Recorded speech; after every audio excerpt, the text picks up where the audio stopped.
Jalupo jatend piny Kenya Rigathi jiwo kendo kwayo riwruoge mapacho ka kod mag pinje ma oko mondo med siro chenro mag kedo gi oro to kod ngaji. Gachagua wacho ni piny Kenya pod dwaro shillings bilion 57 mar bugo chenro makamago e kinde ni ka chenro go biro dhi nyime nyaka dwe mar 10 higani.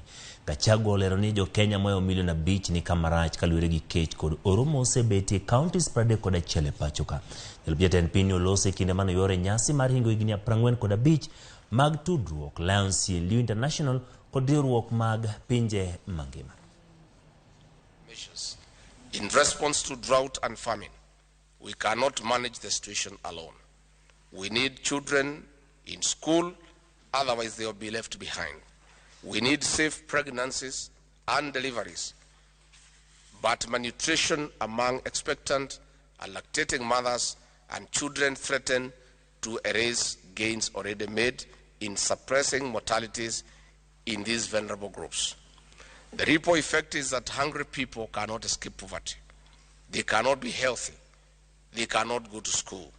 They cannot be peaceful. In short, there is a direct link between food security and achievement of all the sustainable development goals in which we seek to leave no